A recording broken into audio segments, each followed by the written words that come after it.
Hello everybody. पिछले lecture में हम लोगों ने बायोटेक्नोलॉजी के बेसिक्स पढ़े थे, ठीक है। Today I am going to discuss about the जो भी इसके प्रिंसिपल्स हैं, स्टेप्स हैं, वो हम लोगों ने पिछले लेक्चर में पढ़ लिया था। अब हम लोग एक एक स्टेप को डिस्कस करेंगे। तो सबसे पहली चीज़ ये है कि फादर ऑफ बायोटेक्नोलॉजी कौन है? पॉल बर्ग, ठीक है। सबसे पहला फर्स्ट रिकम्बिनेंट डीएनए किसने बनाया था, ठीक है, और कब बना था? इसको बहुत अच्छे से समझना, ये बहुत ही एक्सपेक्टेड क्वेश्चन है एग्जाम का। तो फर्स्ट रिकम्बिनेंट डीएनए बनाया था आपके दो साइंटिस्ट ने, बॉयर एंड कोहेन, ठीक है, इन 1972 में बॉयर एंड कोहेन ने सबसे पहला आरडीएनए प्रिपेयर किया था, रिकॉम्बिनेंट डीएनए। और कैसे प्रिपेयर किया था इसको बहुत अच्छे से आपको समझना है। इन्होंने क्या किया? साल्मोनेला टाइफीम्यूरियम बैक्टीरिया लिया, साल्मोनेला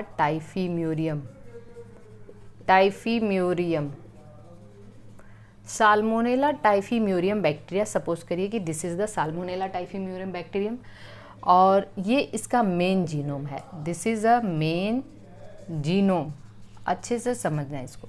मेन जीनोम के अलावा बैक्टीरिया में कुछ प्लाज्मिड प्रेजेंट होते हैं। तो दिस इज द प्लाज्मिड, ये भी सर्कुलर होते हैं।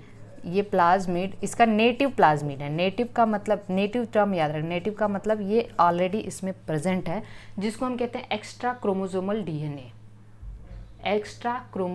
डीएनए, जो कि हम लोगों ने बैक्टीरिया जब पढ़ा था स्टार्टिंग में प्रोकैरियोटिक सेल, तो वहाँ पे मैंने बताया था कि प्लाज्मिड क्या होते हैं? Extra chromosomal autonomously self replicating circular DNA होते हैं।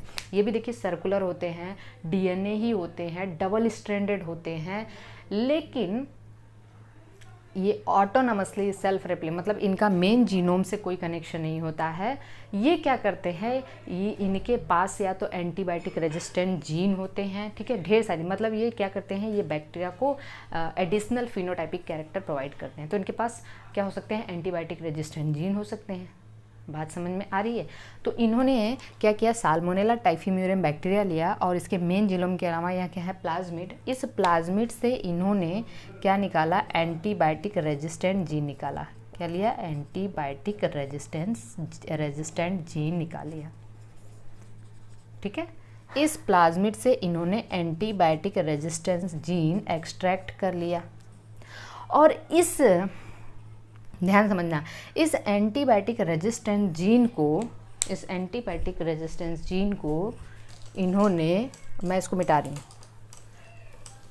इस जीन को इन्होंने फिर एक बैक्टीरिया लिया, ई कोलाई। बात को समझिए, जो साल्मोनेला से क्लोजली रिलेटेड बैक्टीरिया है, एस्चेरिशिया कोलाई। इस ई कोलाई का ये मेन जीनोम है और ये इसका है प्लाज्मिड, ठीक है, ये है इसका प्लाज्मिड। और मान लीजिए इस एंटीबायोटिक रेजिस्टेंट जीन को इसने ई कोलाई के अंदर, ठीक है, ट्रांसफ़र कर दिया। ई कोलाई से, या मतलब इन्होंने इस एंटीबायोटिक रेजिस्टेंस जीन को ई कोलाई के अंदर क्या कर दिया? ट्रांसफ़र कर दिया, ठीक है। तो हुआ क्या? अभी कैसे ट्रांसफ़र किया इसको? इस एंटीबायोटिक और ई कोलाई से इन्होंने क्या लिया? प्लाज्मिड लिया, ई कोलाई का प्लाज्मिड लिया और इस प्लाज्मिड के अंदर इस जीन को इन्होंने क्या किया? इंट्रोड्यूस कर दिया। तो जब इस प्लाज्मिड के अंदर इस जीन को इन्होंने इंट्रोड्यूस किया तो ये बन गया फर्स्ट आरडीएनए। तो फर्स्ट आरडीएनए कैसे बना? बहुत सिंपल है। साल्मोनेला टाइफीम्यूरियम के नेटिव प्लाज्मिड से एंटीबायोटिक रेजिस्टेंट जीन निकाला और ई कोलाई के प्लाज्मिड में इसको इंट्रोड्यूस करके ई कोलाई के अंदर ही इसको डाल दिया, ठीक है। तो फर्स्ट हमें आरडीएनए बना, ठीक है, फर्स्ट आरडीएनए बना, ये याद रखना है आपको। तो फर्स्ट आरडीएनए कैसे बना था ये मैंने आपको बता दिया है, ओके। तो चलिए अब हम लोग एक स्टेप पढ़ते हैं।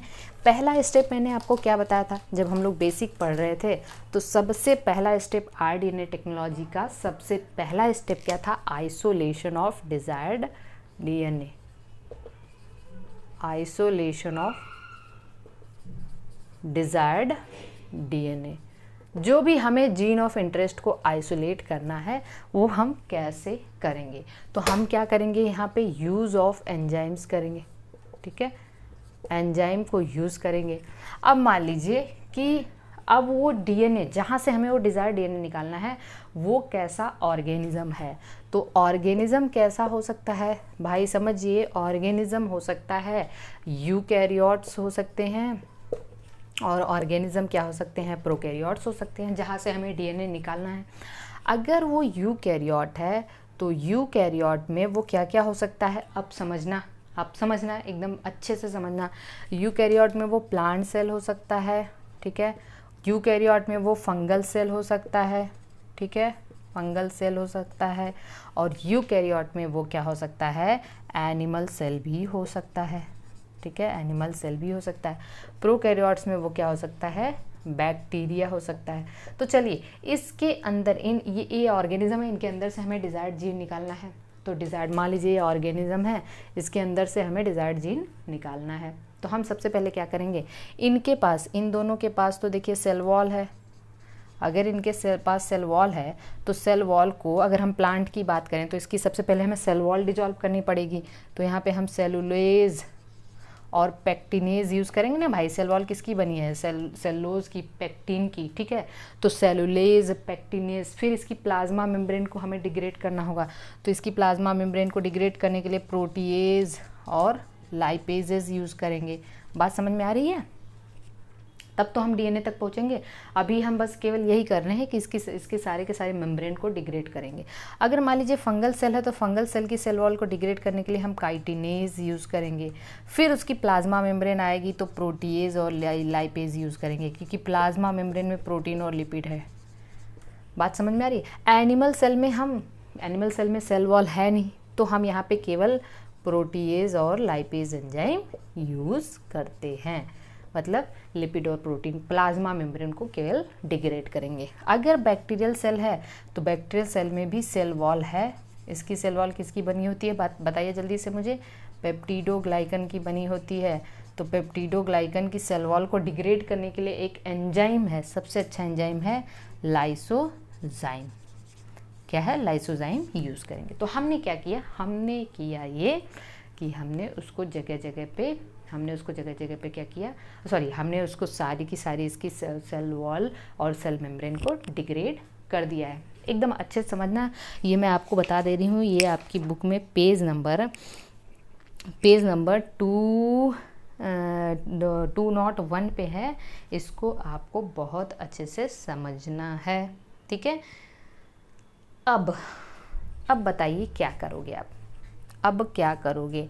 अब हमने किया ये कि हमने इन सबको अब हम लोग आ गए मॉलिक्यूल लेवल पे, डीएनए लेवल पे आ गए। डीएनए लेवल पे आएंगे तो हम क्या करेंगे? अब डीएनए को आइसोलेट कैसे करेंगे, ठीक है। सारी चीज़ें हमने डिग्रेड कर दी। अब आपको ये भी पता है कि भाई देखिए, डीएनए के चारों तरफ क्या है? हिस्टोन प्रोटीन है ना। तो हमने जब प्रोटीएज एंजाइम यूज़ किया होगा तो हिस्टोन प्रोटीन भी क्या होगा? वहाँ से डिग्रेड हो जाएगा।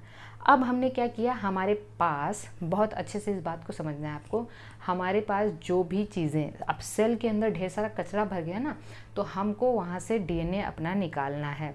तो जब हम उस डीएनए को निकालने की कोशिश करेंगे तो हम क्या करेंगे? जैसे मान लीजिए ये सेल है और इसमें सारी चीज़ें ऐसे डिग्रेड हो गई हैं। अब ये हमारा जो डीएनए है अभी पड़ा हुआ है ऐसे, ठीक है, ये डीएनए पड़ा हुआ है। तो इस डीएनए, इसके अंदर हम क्या करेंगे? चिल्ड इथेनॉल डाल देंगे। क्या डालेंगे? Chilled ethanol. जब हम चिल्ड इथेनॉल डालेंगे, मान लीजिए ये हमने एक टेस्ट ट्यूब के अंदर कर रहे हैं, तो जब चिल्ड एथेनॉल डालेंगे तो ये डीएनए क्या हो जाएगा? फाइन थ्रेड के रूप में, ऐसे यहाँ पे फाइन थ्रेड के रूप में ये आ जाएगा हमारा, जो मतलब ये ऊपर तैरने लगेगा, जिसको हम निकाल लेंगे। किससे? स्पैचुला की हेल्प से निकाल लेंगे। और स्पैचुला की हेल्प से निकाल लेंगे। इस प्रोसेस को हम लोग क्या कहते हैं? स्पूलिंग कहते हैं। क्या कहते हैं? स्पूलिंग कहते हैं। लेकिन हाँ, एक चीज़ आप ये समझना कि हमने जब डीएनए को हमने ये सारी प्रोसेस हम कर रहे हैं तो हम डीएनए को भी स्पेसिफिक लोकेशन पे कट कर देते हैं, तब हम डीएनए को सेपरेट करते हैं। डीएनए को स्पेसिफिक लोकेशन पे कट करते हैं किसकी हेल्प से? रेस्ट्रिक्शन एंडोन्यूक्लियस की हेल्प से। ये प्रोसेस हम अभी देखेंगे, ठीक है ना। तो डीएनए को हम स्पेसिफिक लोकेशन पे कट करेंगे और उसके बाद हम डीएनए को वहाँ से क्या करेंगे, उस जो भी फ्रेगमेंट ऑफ डीएनए है उसको वहाँ से निकालेंगे, और निकालने के लिए उस डीएनए को वहाँ से निकालने के लिए हम उसमें चिल्ड एथेनॉल डालेंगे। जब हम चिल्ड एथेनॉल डालेंगे तो डीएनए ऊपर क्या हो जाएगा? प्रेसिपिटेट हो जाएगा, और उसको वहाँ से हम स्पैचुला की हेल्प से निकालेंगे। उस प्रोसेस को हम लोग कहते हैं स्पूलिंग। बहुत ही इम्पॉर्टेंट प्रोसेस है spooling, is a very important process, ठीक है। अब हमने क्या किया, ये चीज़ यहाँ तक समझ में आ चुकी है, बहुत अच्छे से समझ में आ गई है, एनी डाउट? ठीक है। अब हम लोग इसको आगे देखते हैं, समझते हैं। कुछ भी नहीं करना है, एक एक चीज़ को समझने की कोशिश करते हुए चलना है, बहुत अच्छे से समझना है, ठीक है। अब हमने क्या किया, cutting of DNA at specific location देखेंगे। Cutting of DNA at specific locations, मतलब डीएनए को हम अलग अलग लोकेशंस पे, स्पेसिफिक लोकेशन पे कट करेंगे, ठीक है। जहाँ मतलब हमारा जीन ऑफ इंटरेस्ट होगा, ठीक है, जहाँ जहाँ भी हमारा जीन ऑफ इंटरेस्ट होगा वहाँ कट करेंगे। ये सारी प्रोसेस बहुत फाइन प्रोसेस होती हैं। अब आपके बस की बात नहीं है कि आपने डीएनए को लिया और उसको सीजर से कट कर दिया, ऐसा नहीं है। ये सब इतनी ही बहुत फाइन प्रोसेस होती हैं कि इनको आप लेबोरेटरी में बहुत ही बारीकी से ये सारी चीज़ें की जाती हैं। तो कैसे होती हैं इसको आप ध्यान से समझने की कोशिश करिएगा। इसके लिए हम क्या यूज़ करते हैं, रेस्ट्रिक्शन एंडोन्यूक्लियस। क्या यूज़ करते हैं, रेस्ट्रिक्शन एंडोन्यूक्लियस, ठीक है। इसको हम एक और नाम देते हैं मॉलिक्यूलर सीजर। क्या नाम देते हैं, मॉलिक्यूलर सीजर। रेस्ट्रिक्शन एंडोन्यूक्लियर या रेस्ट्रिक्शन एंजाइम भी कहते हैं, और या इसको हम इसका दूसरा नाम क्या देते हैं, मॉलिक्यूलर सीजर, क्योंकि ये डीएनए मॉलिक्यूल को स्पेसिफिक लोकेशन पे कट करता है। देखिए इसमें हम लोग पढ़ेंगे रेस्ट्रिक्शन एंडोन्यूक्लियस के बारे में। तो सबसे पहले हम यहाँ पे ये डिस्कस करेंगे कि रेस्ट्रिक्शन एंडोन्यूक्लियस की डिस्कवरी कैसे हुई। तो सबसे पहली चीज़ 1963 में, बहुत अच्छे से इस बात को समझिए आप लोग कि रेस्ट्रिक्शन एंडोन्यूक्लियस की डिस्कवरी कैसे हुई। ओके, तो इन 1963, ठीक है, in 1963 discovery of two component system, discovery of two component system, तो टू कंपोनेंट सिस्टम की डिस्कवरी हुई। आप मेरी बात को समझना, मेरे एक एक सेंटेंस को ध्यान देना, ठीक है। 1963 में टू कंपोनेंट सिस्टम की डिस्कवरी हुई थी। कैसे हुई थी आप इसको बहुत अच्छे से समझिए। जैसे देखिए यहाँ पे क्या हुआ, पहला कंपोनेंट जो था, पहला कंपोनेंट ये था that is the methylating agent, methylating agent, ठीक है, और दूसरा था एंडोन्यूक्लियस, जिसको आगे चल के हम लोगों ने रेस्ट्रिक्शन एंडोन्यूक्लियस का नाम दिया, रेस्ट्रिक्शन एंडोन्यूक्लियस का नाम दिया, ठीक है। हुआ क्या, देखिए ये जो रेस्ट्रिक्शन एंडोन्यूक्लियस एंजाइम होते हैं बच्चों, मेरी बात को अच्छे से समझना है, ठीक है। जो रेस्ट्रिक्शन एंडोन्यूक्लियस एंजाइम होते हैं वो बैक्टीरिया द्वारा, बैक्टीरिया के अंदर पाए जाते हैं। मेरी बात बहुत अच्छे से समझना है, ये बैक्टीरिया के अंदर पाए जाते हैं, और ये उन बैक्टीरिया के अंदर होते हैं मोस्टली जिन पे बैक्टीरियोफेज वायरसेस अटैक करते हैं। बैक्टीरियोफेज वायरस समझ रहे हो ना, बैक्टीरिया पे अटैक करने वाला वायरस। तो हुआ क्या, आप ये समझिएगा कि 1963 में ये देखा गया कि मान लीजिए यहाँ पे कोई एक बैक्टीरिया है, ठीक है, कोई एक बैक्टीरिया है, और इस बैक्टीरिया के ऊपर क्या हो रहा है, कोई वायरस अटैक कर रहा है, और ये कौन सा वायरस है? Bacteriophage virus. वायरसेस के पास या तो डीएनए होता है या आरएनए होता है, क्योंकि वायरसेस या तो डीऑक्सी वायरसेस होते हैं या राइबो वायरसेस होते हैं। अब देखिए इस बैक्टीरिया के पास इसका क्या है? खुद का जीनोम है ना, खुद का जीनोम है, इसका मेन जीनोम है बैक्टीरिया का। अब ये वायरस अटैक करके क्या करता है? अपने जीनोम को इसके अंदर ट्रांसफ़र कर देता है। वायरस अपने जीनोम को बैक्टीरिया के अंदर क्या कर देता है? ट्रांसफ़र कर देता है। अब देखिए बैक्टीरिया के अंदर कुछ ऐसे एंजाइम्स होते हैं जिनको हम कहते हैं रेस्ट्रिक्शन एंडोन्यूक्लियस। वो क्या करते हैं? उनके पास देखिए रेस्ट्रिक्शन एंडोन्यूक्लियस की सबसे खास बात ये होती है कि ये क्या करते हैं? डीएनए के किसी स्पेसिफिक सीक्वेंस को पहचानते हैं और उसको वहाँ से कट करना शुरू करते हैं। अब देखिए डीएनए का जो स्पेसिफिक सीक्वेंस है वो कुछ भी हो सकता है, AGCT हो सकता है, CCC, GGG, मतलब कुछ स्पेसिफिक न्यूक्लियोटाइड के सीक्वेंस होते हैं। उन्हीं को वो रिस्ट्रिक्शन एंडोन्यूक्लियस क्या करते हैं? रिकॉग्नाइज करते हैं और उनको वहीं से कट कर देते हैं। ठीक है, मतलब इस सीक्वेंस को हम लोग क्या कहते हैं? Recognition sequence. क्या कहते हैं? Recognition sequence. अब देखिए रिकॉग्निशन सीक्वेंस की सबसे खास बात ये है कि ये सीक्वेंस पैलिंड्रोमिक सीक्वेंस होते हैं। क्या होते हैं? Palindromic sequence. पैलिंड्रोमिक सीक्वेंस का मतलब ये होता है कि इस सीक्वेंस को आप किसी भी डायरेक्शन से पढ़ेंगे। जैसे मान लीजिए डीएनए का सीक्वेंस है तो डीएनए के 2 स्ट्रैंड होंगे, एक होगा 5 to 3 और दूसरा होगा 3 to 5। ठीक है ना।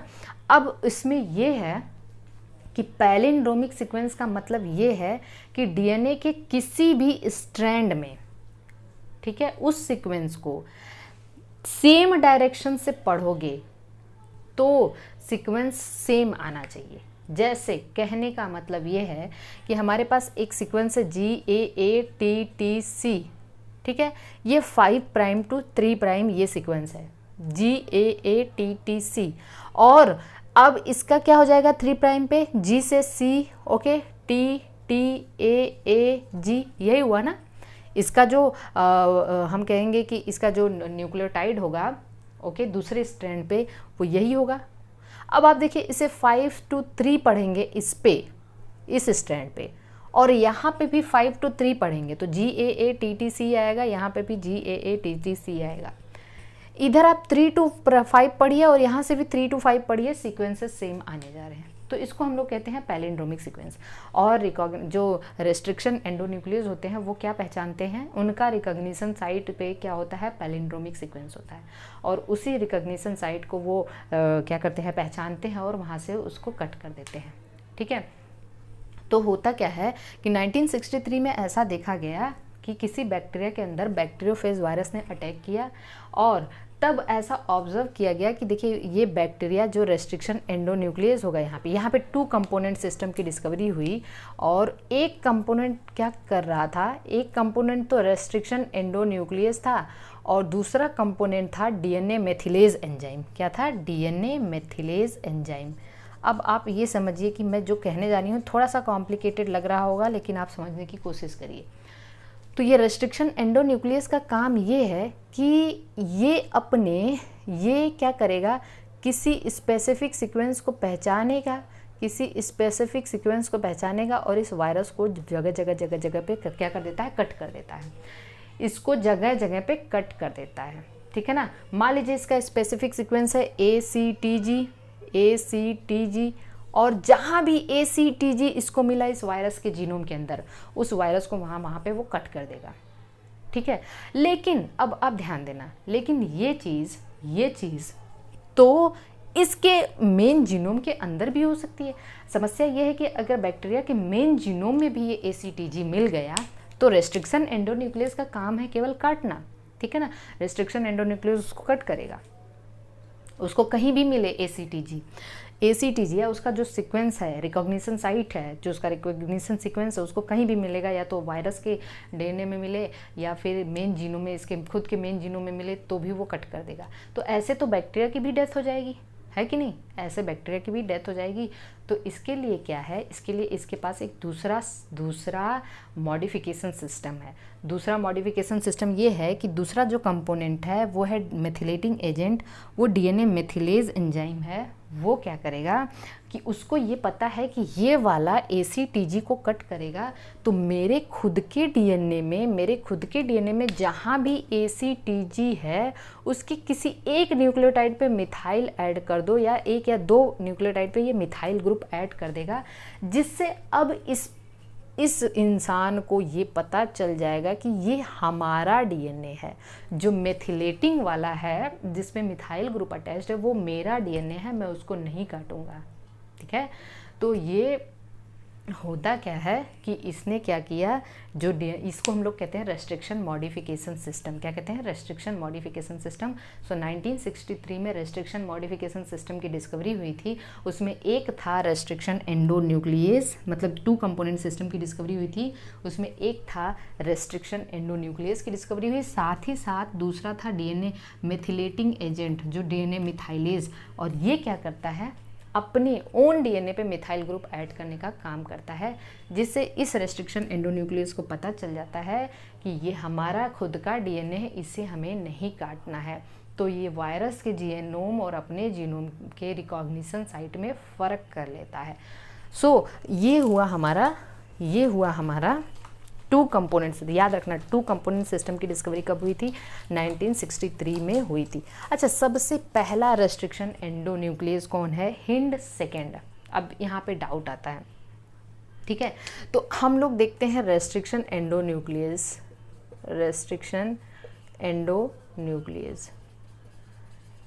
इसको हम लोग रेस्ट्रिक्शन एंडोन्यूक्लियस की क्यों कहते हैं, तो देखिए न्यूक्लियस एंजाइम 2 तरीके के होते हैं। एक टर्म होता है एक्सोन्यूक्लियस, ठीक है, क्या होता है, एक्सोन्यूक्लियस, और दूसरा टर्म होता है एंडोन्यूक्लियस।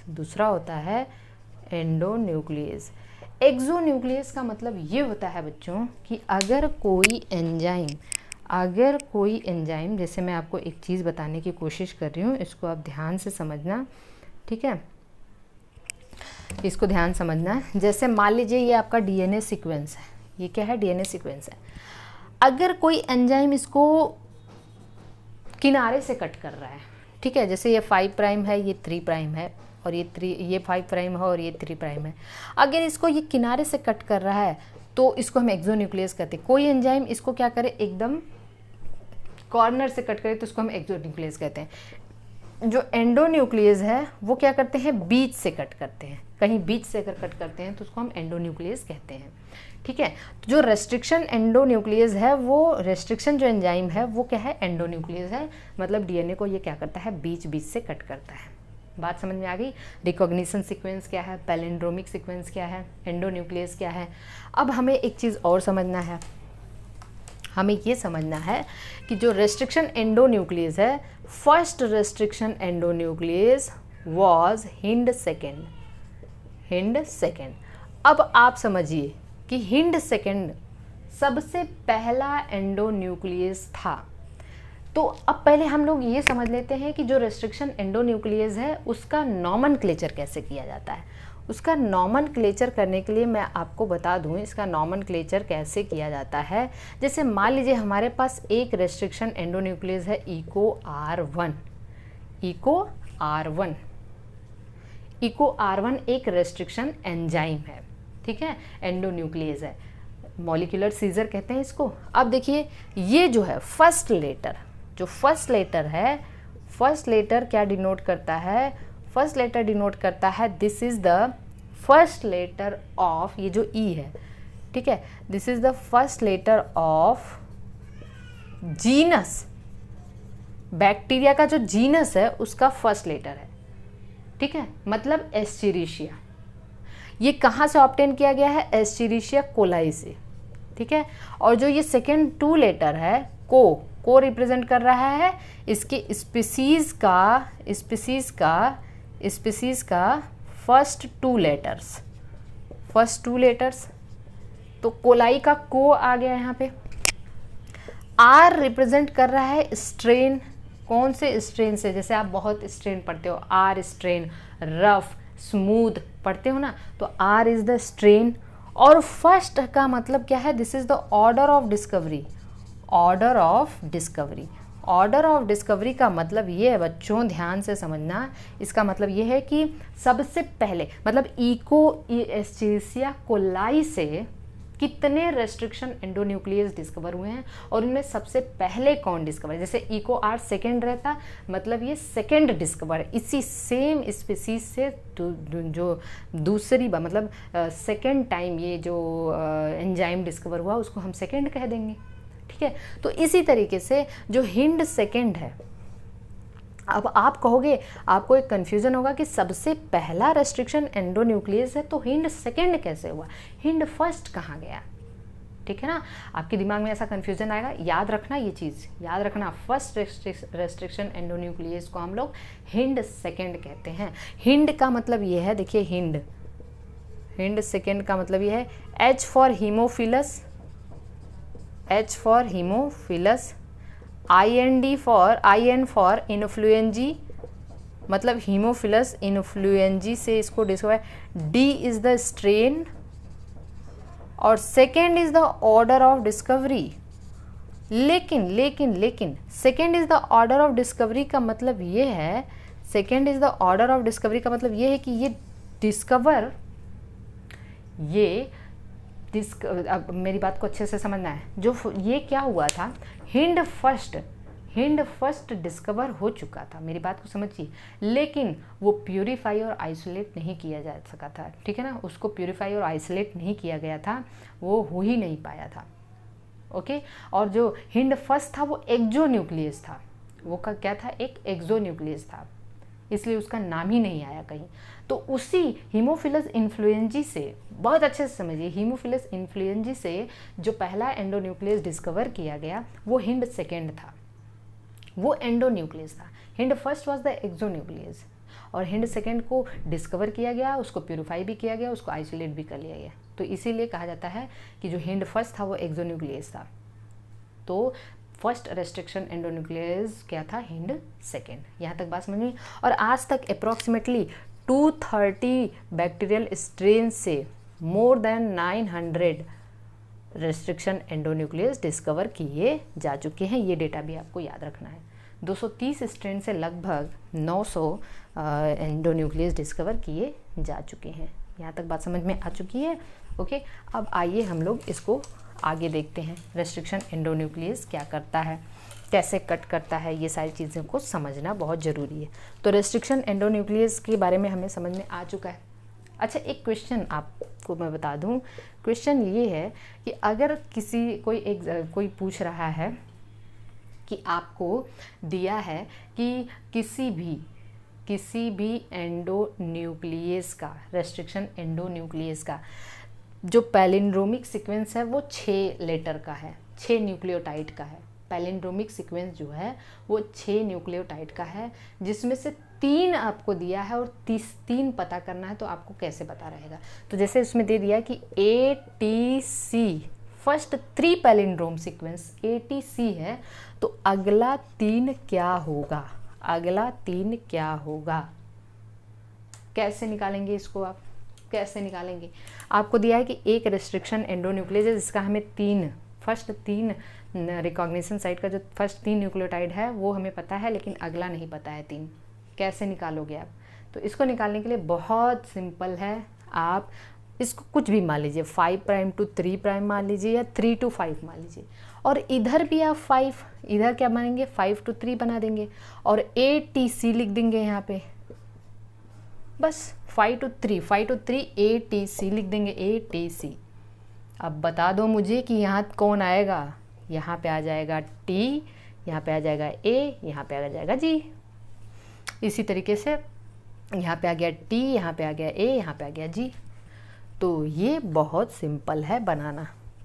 ओके, तो अगर 3 आपको पता है, तेल निकालना है, तो आप इसी तरीके से आप इसको बना सकते हो। Okay, are you getting each and everything? चलिए, अब हम लोग पढ़ेंगे कि जो हमारा रेस्ट्रिक्शन एंडोन्यूक्लियस है वो कट कैसे करता है। ठीक है, तो cutting manner of restriction endonuclease, या कटिंग पैटर्न कह सकते हैं, ठीक है, कटिंग पैटर्न।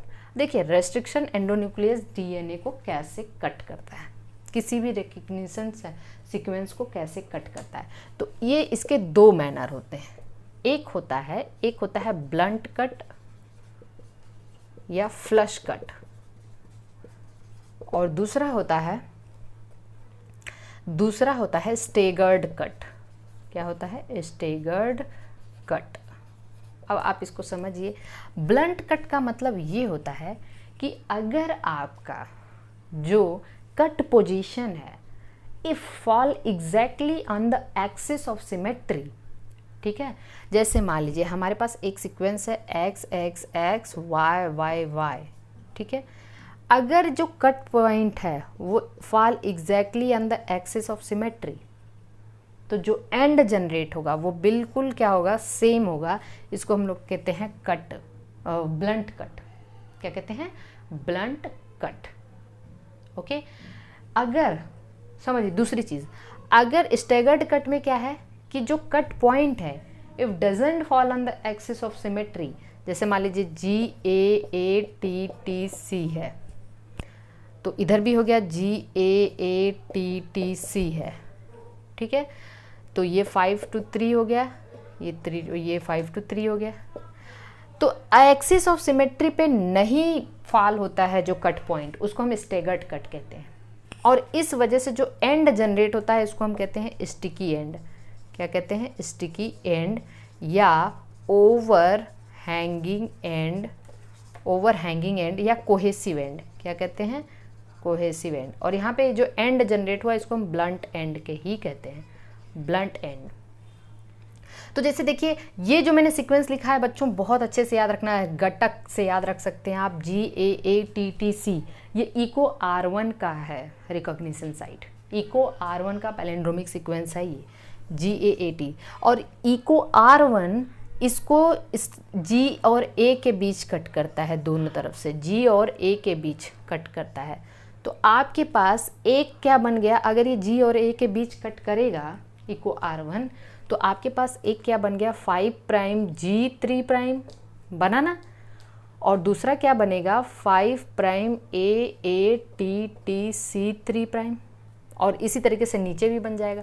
तो ये जो एंड जनरेट हुआ वो कैसा एंड है? ओवर हैंगिंग एंड या स्टिकी एंड, ठीक है। तो ओवर हैंगिंग एंड या स्टिकी एंड कौन किस कट में मिलता है आपको? Staggered cut. और यही बहुत ही प्रेफर्ड कट होता है, ये सबसे ज़्यादा प्रेफर्ड कट होता है जिसको प्रेफर किया जाता है, ठीक है। आगे हम लोग इसके बारे में बात करेंगे। तो हमने रेस्ट्रिक्शन एंडोन्यूक्लियस के बारे में सारी चीज़ें समझ ली हैं कि रेस्ट्रिक्शन मॉडिफिकेशन सिस्टम हमने समझ लिया है, हमने सारी चीज़ें समझ ली। और हम कहाँ तक पढ़ चुके हैं? हमने डीएनए को आइसोलेट कर लिया था आइसोलेट, हमने स्पूलिंग भी कर ली थी, बात समझ में आ रहा है? मतलब हमने अपने डिज़ायर्ड जीन को आइसोलेट कर लिया था, और हमने डिज़ायर्ड जीन को स्पेसिफिक लोकेशन पे कट भी कर लिया। किसकी हेल्प से? रेस्ट्रिक्शन एंडोन्यूक्लियस की हेल्प से उसको हम जगह जगह पे क्या कर लेंगे? कट कर लेंगे। अब हमारा जो जीन ऑफ इंटरेस्ट मिला हमें, ठीक है, जो जीन ऑफ इंटरेस्ट मिला उसको हम क्या करेंगे बच्चों बताइए? उस जीन ऑफ इंटरेस्ट जो हमने फ्रेगमेंट्स, अगर डीएनए के फ्रेगमेंट कट किए, मान लीजिए हमने क्या किया, ये डीएनए हमारा है, ये हमारा जीन ऑफ इंटरेस्ट है, तो हमने रेस्ट्रिक्शन एंडोन्यूक्लियस डाल दिया, यहाँ पे रेस्ट्रिक्शन एंडोन्यूक्लियस डाल दिया, तो इसने डीएनए को क्या किया? डीएनए को जगह जगह कट कर दिया, ठीक है। रेस्ट्रिक्शन एंडोन्यूक्लियस डीएनए को जगह जगह पे क्या कर दिए? कट कर दिए। ये बात आपको समझ में आ रही है? अब क्या होगा? इस फ्रैगमेंट्स को, इस डाइजेस्टेड डीएनए को, फ्रैगमेंट्स या इसको हम क्या कहते हैं? Digested DNA. इस डाइजेस्टेड डीएनए को आप क्या करोगे? इसका सेपरेशन करोगे। क्या करोगे? इसको सेपरेट करोगे, इसका सेपरेशन करोगे। और सेपरेशन आप किससे करोगे? जेल इलेक्ट्रोफोरेसिस से। किससे करोगे? जेल इलेक्ट्रोफोरेसिस से। अब ये जेल इलेक्ट्रोफोरेसिस क्या होता है बच्चों? इसको हम लोग ध्यान से समझते हैं। तो जेल इलेक्ट्रोफोरेसिस हम लोग समझेंगे, ओके। तो आइए नेक्स्ट प्रोसेस हम लोग पढ़ते हैं जेल इलेक्ट्रोफोरेसिस। देखिए जेल इलेक्ट्रोफोरेसिस ये एक टेक्निक है, इसमें बच्चे थोड़ा सा कंफ्यूज होते हैं। इसमें होता क्या है, डीएनए के फ्रेगमेंट्स को सेपरेट किया जाता है। इसमें हम क्या करते हैं, हम ले लेते हैं एक वेल, ठीक है, एक बेड ले लेते हैं, एक बेड ले लेते हैं, इसको आप समझिए, सॉरी, ऐसे हमने एक बेड ले लिया, या ऐसे मैं सिंपली आपको बना दे रही हूँ, जैसे आप समझने की कोशिश करिए। ये हमने एक बेड लिया, सोने वाला बेड नहीं है ये बेड है। इस बेड के अंदर हमने एगेरोज जेल भर दिया। क्या भर दिया? Agarose gel. एगेरोज जेल कहाँ से आता है? एगेरोज जेल कहाँ से प्राप्त होता है? ये हमें प्राप्त होता है रेड एल्गी से, ठीक है। रेड एल्गी जब हम पढ़ेंगे तो रेड एल्गी 2 होती हैं जिससे एगेरोज जेल मिलता है। एक को हम कहते हैं जेलिडियम, ठीक है, और दूसरा क्या है? ग्रेसिलेरिया। जेलिडियम और ग्रेसिलेरिया 2 ऐसी रेड एल्गी हैं जिनको हम लोग कहते हैं सीवीड, ठीक है। रेड एल्गी मतलब ये क्या है? सीवीड है। इनको हम लोग कहते हैं एग्रोफाइट्स। क्या कहते हैं? एग्रोफाइट्स, जहाँ से हमें एगेरोज जेल ऑब्टेन होता है। तो एगेरोज जेल क्या होता है? ये हमें रेड एल्गी एग्रोफाइट से ऑब्टेन होता है। तो यहाँ पे पूरा का पूरा हमने जेल भर दिया, ठीक है, हमने जेल भर दिया। ध्यान से सुनना इस बात को। फिर हमारे पास यहाँ पे होते हैं कुछ वेल, ठीक है, कुछ यहाँ पे वेल होते हैं जिसमें हम क्या करते हैं, हमारे पास ये डाइजेस्टेड डीएनए थे, ढेर सारे डाइजेस्टेड डीएनए थे, ठीक है। जो रिस्ट्रिक्शन एंडोन्यूक्लियस से कट किए वाले डीएनए थे वो यहाँ पे पड़े हुए हैं। रेस्ट्रिक्शन एंडोन्यूक्लियस से कट किए हुए डीएनए यहाँ पे पड़े हुए हैं। इस डीएनए को हमने यहाँ से उठाया, ठीक है ना, यहाँ से उठाया और इसमें लोड करना शुरू कर देंगे। किसमें? वेल के अंदर। अब इस वेल के अंदर हमने ये डीएनए ऐसे लोड करना शुरू कर दिया। देखिए डीएनए कैसे होते हैं? कलरलेस होते हैं, ठीक है।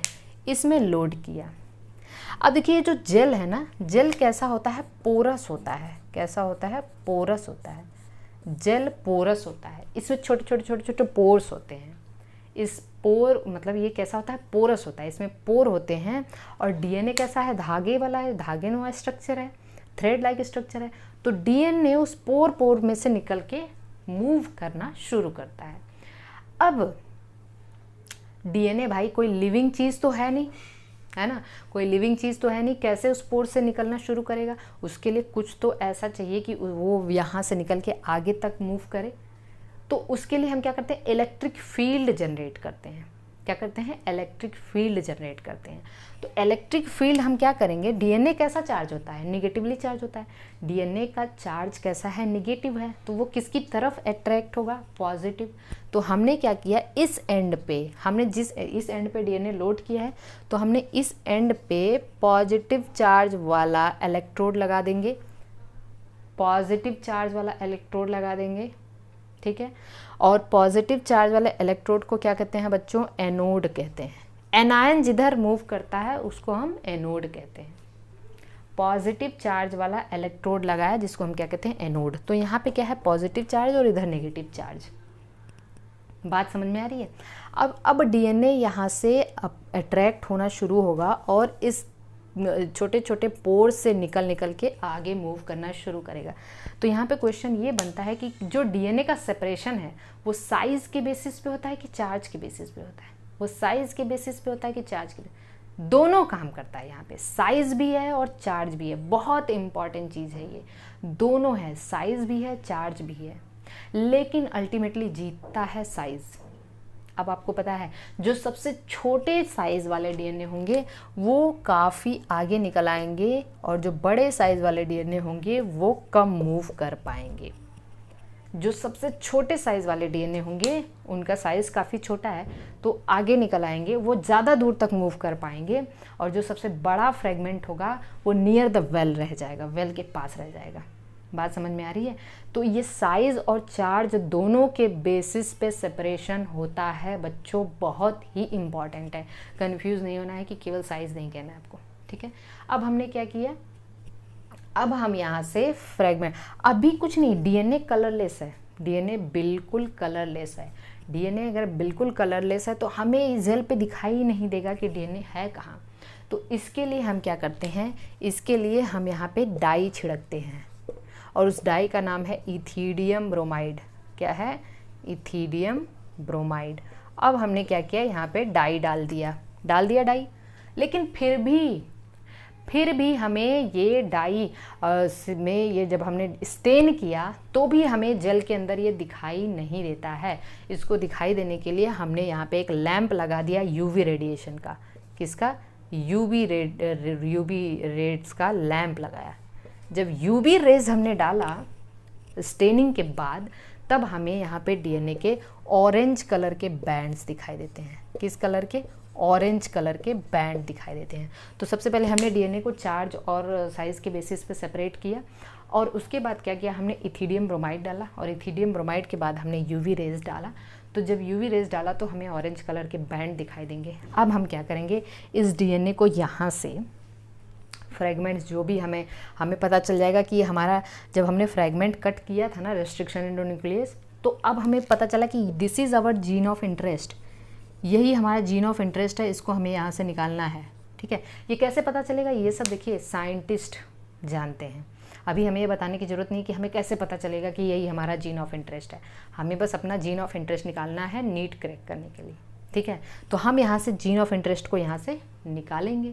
जीन ऑफ इंटरेस्ट को निकालें, जेल से एक्सट्रैक्ट करने की प्रोसेस को हम लोग कहते हैं इल्यूशन। क्या कहते हैं? Evolution.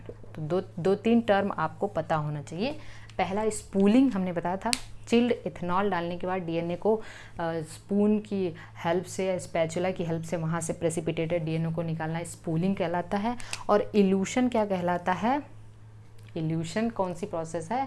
Extraction of DNA from gel, ठीक है। जेल से डीएनए को एक्सट्रैक्ट करने की प्रोसेस को हम क्या कहते हैं? स्पूलिंग कहते हैं। यहाँ तक बात समझ में आ चुकी है? तो ये प्रोसेस, तो ये चीज़ें तो पूरी तरह से क्लियर हैं। अब हमने एक एक स्टेप हम लोग पढ़ रहे हैं। हमने डिज़ायर्ड डीएनए को लिया, ठीक है, हमने सेल लिया, सेल से डीएनए निकाला, डीएनए को स्पेसिफिक लोकेशन पे कट किया। अब उस डीएनए को हम सेपरेट कर चुके हैं। अब हम उसको क्या करेंगे? एम्प्लीफाई करेंगे। क्या करेंगे? उस जो भी हमारा डिज़ायर्ड डीएनए है उसको हम क्या करेंगे? एम्प्लीफाई करने जा रहे हैं। तो ये बात समझ में आ चुकी है? ये बात आपको शायद अच्छा हाँ, देखिए इस तरीके की प्रोसेस को जेल इलेक्ट्रोफोरेसिस की हेल्प से अगर हम डीएनए सेपरेट कर रहे हैं तो इसको हम लोग कहते हैं सदर्न ब्लॉटिंग। क्या कहते हैं बच्चों? Southern blotting. इस पूरी की पूरी प्रोसेस को सदर्न ब्लॉटिंग कहते हैं। अगर यहीं पे आरएनए सेपरेट करते तो इसको हम नॉर्दर्न ब्लॉटिंग कहते हैं, ठीक है। ये आरएनए के लिए भी है। और अगर हम इसी को यहीं पे प्रोटीन सेपरेट करते हैं तो इसको हम वेस्टर्न ब्लॉटिंग कहते हैं। वेस्टर्न ब्लॉटिंग कैसे याद रखेंगे? ठीक है, कैसे याद रखेंगे? सदर्न तो बहुत कॉमन है डीएनए के लिए।